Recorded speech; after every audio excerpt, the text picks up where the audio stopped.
Good afternoon, everybody. I hope those who celebrated had a great Easter holiday and have had a chance to go out and check out the activity on the South Lawn. We've got a few waves still to go. The President and the First Lady welcomed thousands of families here to the White House this morning for the 139th annual Easter egg roll.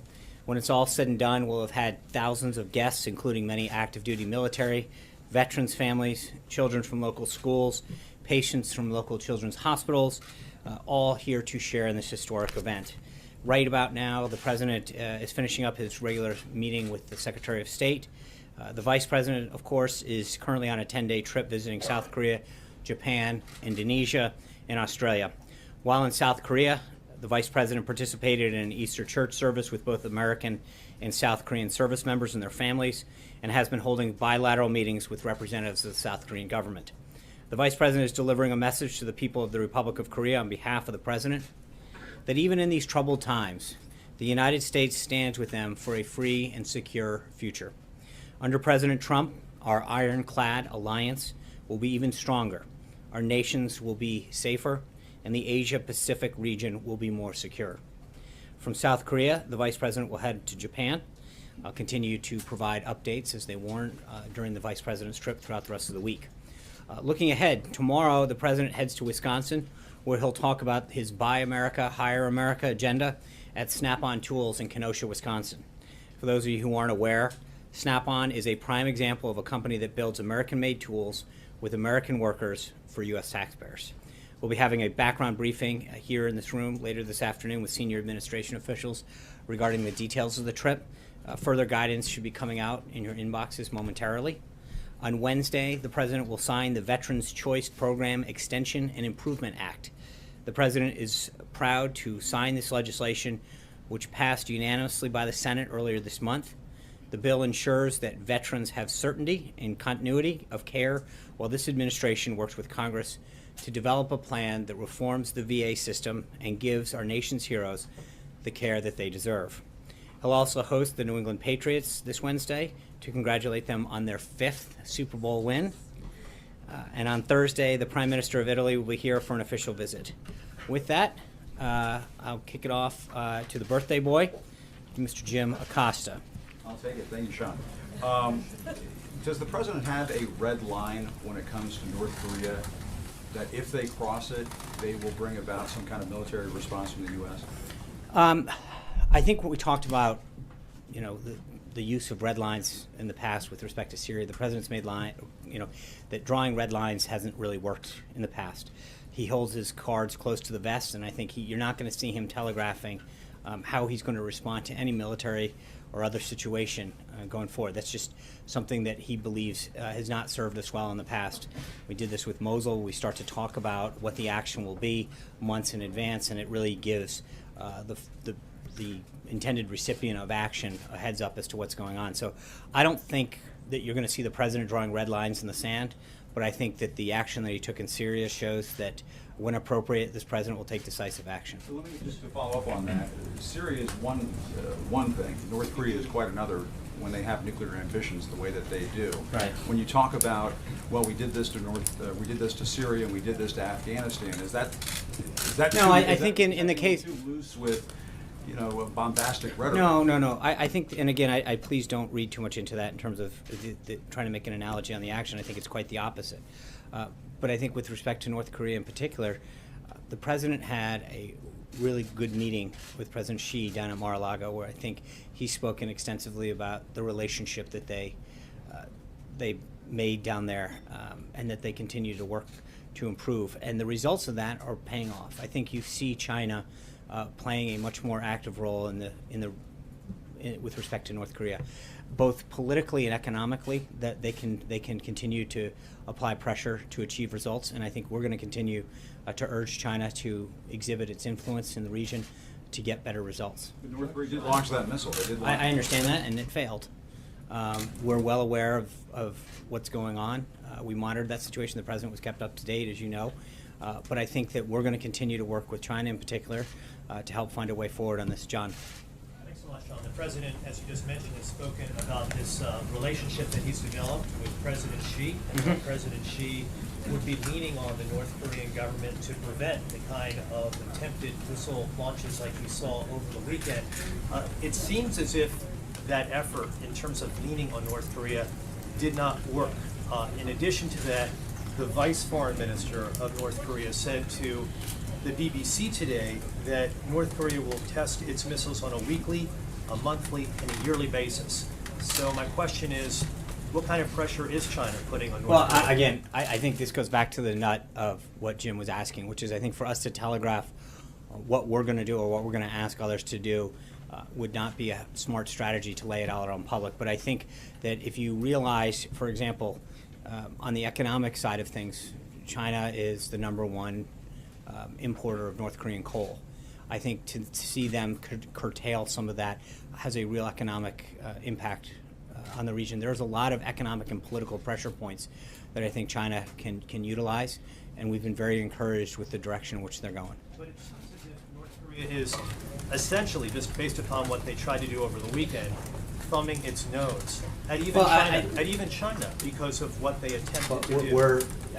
I understand the question. I think we're just not there yet. We've got a lot of tools left and a lot of conversations that are ongoing, but let's not get ahead of ourselves. I think we've had a very productive direction that we've seen China move in, and I think there's an agreement, I think, by everyone so far that a nuclear capable North Korea is not in anybody's best interest, and I think we're going to continue to work with the Chinese in particular on this case. Caitlin. What was their review of the White House visitor logs? What was the extent of that review? I'm sorry, what was? What was the extent of their review of the White House visitor logs? What made you change your mind to not continue releasing them? I think, as was noted on Friday, we're following the same policy that every administration from the beginning of time has used with respect to visitors log. We will comply with both the Federal Records Act and the Presidential Records Act as stated by law. Well, why does the president object to people knowing who is coming in the White House? Well, it's not a question of objecting. It's about following the law. We're following the law as both the Presidential Records Act and the Federal Records Act prescribe it. So it's the same policy that every administration had up until the Obama administration, and frankly, the faux attempt that the Obama administration put out where they would scrub who they didn't want put out didn't serve anyone well. The president wants to make sure that people can come in the same way they can go into a members of Congress's office, provide information and details, and there's people who want to be able to come have that conversation with members of the administration the same way that they would do with members of Congress, go into their office. Why didn't he take this opportunity to one-up the transparency game? If Because Obama was so because bad at I it? think I'm trying to explain that to you. I think that we recognize that there's a privacy aspect to allowing citizens to come express their views, and that's why we maintain the same policy that every other administration did coming up here prior to the last one. And the last one, frankly, was a faux level of doing that, because when you go through and you scrub everyone's name out that you don't want everyone to know, that really is not an honest attempt at doing it. We're going to follow the law the way that every administration has followed up until the last one. Zeke. Thanks, Sean. Following on Caitlin's question, the rationale given Friday for the visitors log reversal was that for both national security and privacy concerns, both of those were clear exemptions in the Obama administration's policy, which led to that scrubbing that you described. So why exactly the reversal? You seem to be describing maybe a third rationale that you're giving. No, I think I just touched on privacy. That people have a right. The Obama administration had that exception to their visitors log. But I think the problem, Zeke, is that we don't know what the I mean, they said what it was, but you don't know who got left off and who didn't. They chose to not put people out for whatever reason, and they gave an excuse, and no one questioned it. So the question is, but I think the bottom line is, as I said to Caitlin, is that we're going to have the same policy that every president has had through time. And comply with the law on both fronts. I think, but again, you remember, it's interesting that we're following basically the same thing that members of Congress follow. You go and you meet with a member of Congress right now. That there's an option for people to be able to go and express their opinion if they want to make it public. Who's meeting with them? And in a lot of cases, we do. We bring in you guys to probably a greater extent than has happened before in terms of pool spray. We list participant lists. But I think there's an opportunity sometimes for the American people who want to come and have a conversation and not become, and be able to share their view. So again, but remember, this is the same policy that every president and every administration has followed. I'll grant you that, but Thank you. this president, entered office running a campaign saying he was going to drain the swamp. So under this existing policy, a lobbyist, the president has decried, on the campaign trail and staff of Washington Insider, members of, of the swamp can walk into the White House, and there is no recourse for the public to hold the president to account. I think you guys, the visitor logs to all the White House components, OMB, the Council of Economic Quality, U.S. Trade Representative, Office of Science and Technology. What I'm saying is all of those that are subject to the Federal Records Act, we're complying with all that, and we're complying with the Presidential Records Act. My point is that, look, this is the policy that's existed from the beginning of time since they were kept. And through the last one, and the last one was a faux attempt at that. Again, it's not really being transparent when you scrub out the names of the people that you don't want anyone to know were here. And so I think that we've made a decision to stay in line with the law and follow the same procedures that everyone else has maintained. Trey. Thanks, Sean. On North Korea, is the president prepared to act alone, or does he feel that Congress should be somehow involved in the process if any decision that includes the use of force is made? I think he's going to utilize the powers under the Article 2 of the Constitution. I think what you saw with respect to the action that he had with Syria, he made sure that members of Congress were notified of his action in a very, very short amount of time. We're going to continue to seek their input on the policy overall, and then make sure that they're notified. We'll do that. But I think the bigger consultation issue is what we do with the larger world community and have that dialogue, as I've mentioned earlier, to make sure that every country that can is putting the appropriate level of economic and political pressure on North Korea to act in a way that helps us. Eamon? Thanks, Sean.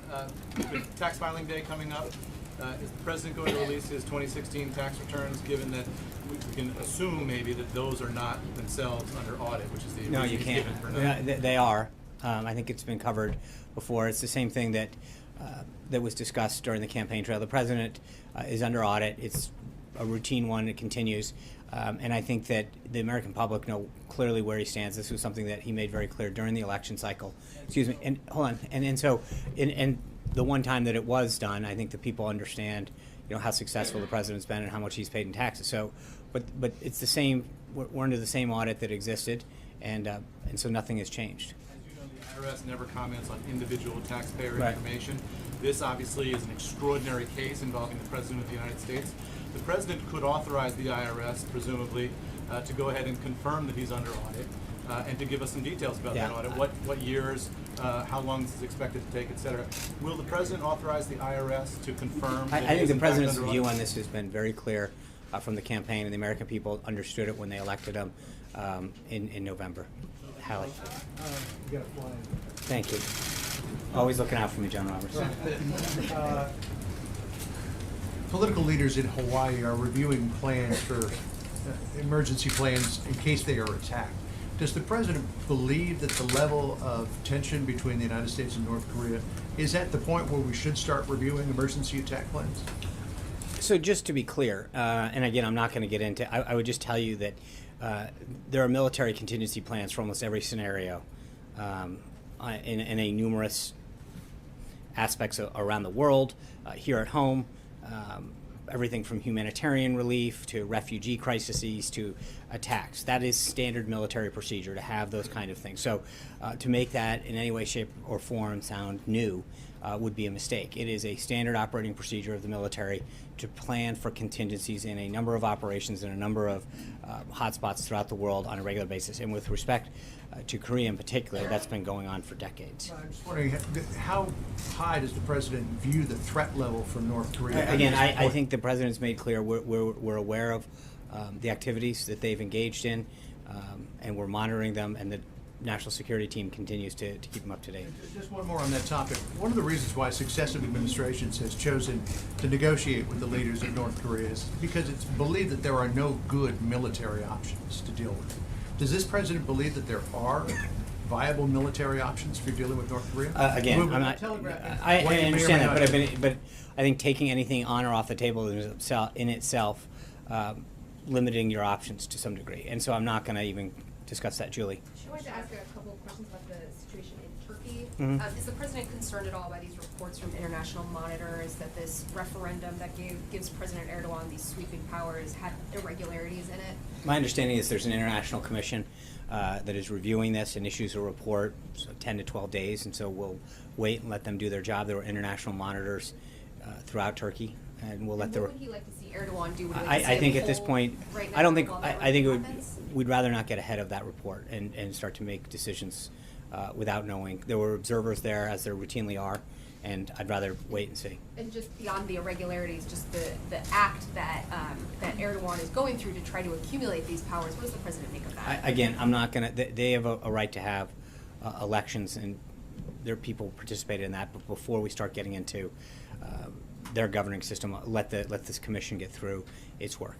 Steve? Sean, when Vice President Pence says that regarding North Korea, strategic patience is over, Right. what does that mean exactly? The era of strategic patience was a policy that the Obama administration enacted to basically wait and see. I think we have now understood that that policy is not one that is prudent for the United States, and I think that's why you've seen stepped up efforts, particularly with respect to China, and that's why I think the relationship that the president really is building on from the time that he spent down in Mar-a-Lago with President Xi is hopefully going to produce results. And so part of it is to actively engage with world partners like China in particular that have economic and political influence that they can utilize. What would it take to restart some sort of talks with North Korea? Well, let's see. Again, I'm not going to get ahead of the policies right now. I think we're seeing some active engagement with China, and that's helpful. So let's see how that goes. Allie. Thank you, Sean. I have two for you on North Korea. You're doing it today, you've done it before. You've stood at the podium and said you don't want to telegraph moves Right. that the president will make, because you want to preserve that element of surprise. A Kremlin spokesperson said today President Trump is more impulsive and unpredictable than Kim Jong-un. At what point does this strategy of unpredictability become a liability? Well, I respectfully would disagree. I think that the rest of the world, when he acted in Syria in particular, the world community, not just the world community, but here at home, on a bipartisan basis, applauded the president's actions. You see unpredictability as an Well, asset? I think absolutely, but it's not. I think that you have to look at the flip. I mean, I talked about it a minute ago. When you look at some of the actions that we've taken in the past, Mosul being a good example, where we leaned in and started to explain what we're going to do and when we're going to do it, that takes a huge element off the table of not only surprise but achieving the effect that you're trying to do. So the world community, and especially the more that he meets with world leaders, and developing relationships, repairing relationships, and reasserting the U.S. place around the globe, it should be reassuring to not just us here at home, but around the globe. People are excited that the president is taking action, and decisively so. You've made it clear that you're not taking options off the table, right. including military options. Defense officials have estimated for a long time that war on the Korean Peninsula will cost thousands of lives. It could economically Right. devastate South Korea. Is this to be read then as an acceptance of that risk by the Trump administration? No, it's again. I think the point is that if you get into a series of hypotheticals about what you will take on or off the table, will we do this or not that? At some point, you really start to narrow your options, and I think the president has long held a strategy that doing that begins to give the enemy, the opponent, whatever it is in any particular case, whoever he's, even if it's just a negotiation. The options of knowing where to go and where not to go. And so the president's been very clear that not taking options off the table gives us a stronger hand. So do you accept the risk of war? I didn't no, because again, by what you're trying to do is to get us to take something off. I think at the end of the day, we will always act in America's best interest to ensure that our national interests are protected. And so if we were to say that we're taking something off the table in any way, shape, or form, that would limit what we have to do. We are going to make sure that we do what we have to protect our national interests. And obviously, with respect to South Korea, we've been very clear. The Vice President spoke very clearly about the need to strengthen and cement the alliance that we have with South Korea during his visit. I don't mean to belabor the point, but I just want to be clear because I want to flip the coin, right? Which is something you've talked to us about. If you're not taking options off the table, if you flip it, then that can be read as you're accepting the fact No, that I the think that's crisis a could stretch. escalate Right, in South Korea. that's a stretch. I think don't. That's the You point. don't- you I'm don't not. accept that risk. No, it's not a question of taking the risk or not taking the risk. Again, you can start to go down a very dangerous path of, will you use this, will you not use that? The president's very clear, and I think that everybody who's been briefed on him, and I think when you look at the quality of the national security team that's surrounding him, by all accounts, probably the best in our nation's history in terms of all across the board. You know that the president is getting unbelievably sound and strategic advice on how to protect our national interests. Brian. Last week you dismissed, I think it was when Hallie asked the question, you dismissed North Korea and said it isn't a threat if you can't go through with it. So what changed? What's our goal in North Korea? What's the strategy? And what's your response to the critics who say that this is just blue smoke and mirrors to hide some of the problems on the White House staff and some of the failing domestic social agenda? I don't think there's anybody in the world who would not believe that North Korea's actions are both provocative and a concern. So the actions that we're taking are extremely they're appropriate and justified. What we're doing is working with the world community, and as I've mentioned multiple times today, especially China, which is really acting in a historic way to ensure that our national interests and the safety of the peninsula is protected. So what about the follow-up there is what about the criticism from people on the Hill who say you're just hiding a domestic agenda that isn't working? I've never heard that. I haven't heard that criticism. Well, actually, I have. Okay, well, then we travel in different circles. But I don't think that there's anybody who honestly believes that after seeing the launches that they're taking and the work that they're undertaking, that any attempt to protect our country and our national interests is anything other than the right and justified thing to do. Francesca. Thank you, Sean. This morning in an interview, you referred to the missile launch as an unsuccessful military attack. That contradicts what other White House officials have said. It was an unsuccessful launch. Okay, so you just misspoke in the Fox and Friends interview. There's no specific evidence that this was some sort of No, an attack. it was an unsuccessful missile launch. Okay, thank you. You're welcome. Glenn. Sean, you talked about the end of strategic patience, two questions, in the context of attempting to expand China's role in pressuring North Korea. Do you believe China has the power to change North Korea's behavior if they choose to do so? And then a follow-up. That's a good question. I think they can definitely try. There's economic and political points that they could be pushing. Whether or not they achieve that outcome is yet to be seen. But I think that there's a lot of influence that they could exhibit in both of those areas, and we'll have to see. And that's, but it's clearly the prudent thing for the president to do, to try to build that relationship with President Xi and see if we could achieve an outcome that's in all of our best interests. Jonathan? Just a follow-up. How concerned are you that the uptick in the language, the bellicosity, tweets, could potentially provoke unintentionally military action? I mean, is there a concern that a lot of the words that are being thrown around could have an unforeseen impact? Just explain to me, from the president's thinking, how concerned he is of the risk of an unintentional conflict. I don't think that that's there. I think we're taking all the appropriate and prudent steps. Jonathan? I've got a question on North Korea and China, but first to follow up on the tax question. You've been asked about this obviously 1,000 times. Thank you. You always talk about, well, under audit, the president says under audit. Is it time just to say once and for all, the president is never going to release his tax returns? We'll have to get back to you on that. You want, I mean, you see, I mean, really? Really? Well, he may. No, I said I'd have to get back to you on that. I think that he is still under audit. The statement still stands. And on North Korea, you said that China's playing an active role, you even said an historic role right now in pressuring the North Koreans. What are they doing? Well, again, I think that when you look at both the economic front, coal in particular, that is North Korea's #1 export. I think that they have taken some very helpful economic actions and exhibited positive signs on the diplomatic front as well. But again, this is something that is an ongoing conversation built on the relationship that the president established with President Xi. And I think that, well, you know, as the president has noted before, I mean, we'll see, but it is encouraging the signs that China is showing. And the president suggested there was a quid pro quo in terms of not declaring China a currency manipulator because they were helping or going to help with North Korea. So if China does not adequately put pressure on North Korea, is he going to go back and declare them a currency manipulator? Yeah, so there's a couple things on that. #1, they haven't been manipulating their currency since he's been in office. That's a fact. Number two is I think the president's tweet said clearly to do so at this time would not be prudent. It's not a quid pro quo. It's just saying that in the middle of them taking very positive signs to help us address the issue, the situation in North Korea, that to label them a currency manipulator, I don't think would be very productive in achieving a very, very important national strategic objective. Okay? Sean, on both the taxes and on the visitor logs, there are now ethics experts on both sides of the aisle who say this is the least transparent administration in decades. How do you respond? Well, I think that we've taken several steps to allow people's access to this White House in terms of, in particular, the press. We hold regular pool sprays where we bring people in, we release participant lists. We give press the opportunity to come into the room, see everybody who's there, hear part of the discussion. So I would respectfully disagree with that. Abby?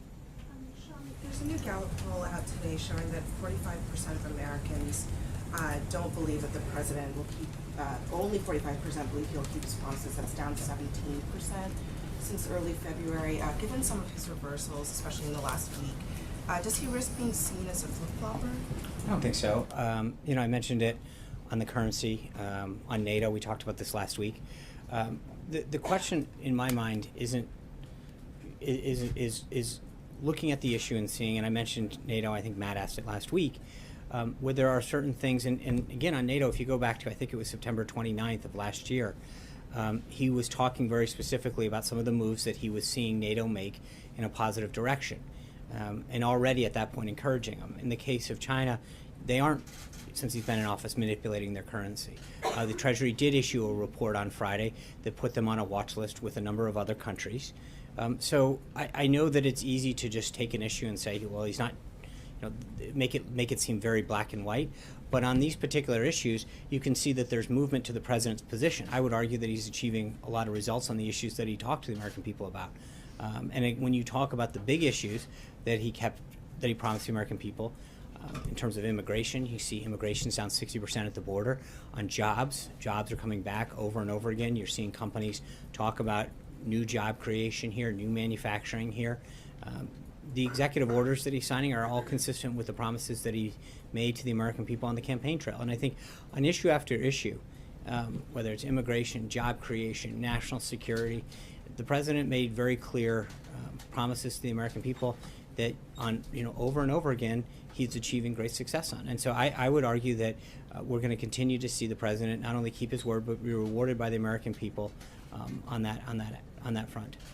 On a separate issue about the president's continued travel to Mar-a-Lago or any other place where he's conducting official business, does the White House believe that those other locations should be treated like this building in the sense that you guys will be transparent about who he's meeting with and what kind of official business he's conducting while he's there? Is that a commitment that you all are willing to make? I think we've been fairly consistent with reading out who he's meeting with and what he's done, providing the pool access to his whereabouts and what he's doing. I think what we generally do. Obviously, the president has, you know, time to spend with family, and he makes phone calls. We generally provide readouts of those phone calls with foreign leaders, whether he's here or in Florida.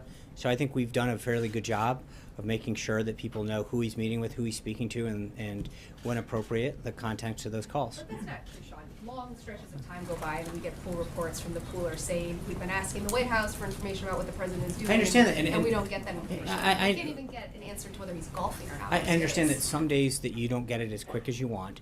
Some days we never get okay, it. but with all due respect, Julie, he's entitled to have moments with his family and private time. So I think respectfully, I would disagree. I think we do a very good job of getting you information, of bringing you along to events, whether he's here or at a location or even going out to dinner. We've lived up to that. I think the president and is entitled to have some times with his family and friends to just catch up. But then that's the difference than what you're saying. No, but which is that you are providing. No, that but information. what I'm saying is her question was about official business, and when he does have a call and when he does meet with advisors, we generally put it out. But when he's meeting internally, in the same way that when he's meeting here with his staff, we don't read out every staff meeting that's going on. And so when he's down traveling and he's having meetings, whether it's on Air Force One or wherever, that's what his staff does, is they provide him updates and policy briefings and give him an opportunity to make key decisions with their insight into a particular issue. That's what all presidents do. And I think that I would respectfully suggest that we have done a really good job of making sure that that the pool in particular has provided information in terms of his whereabouts, and then we've provided background briefings on issues that are coming up, where we're going, why we're going, and what we intend to do. So, I get that there's always going to be this back and forth. You guys are going to always want more. And I think that we've tried to do what we can to get you that information.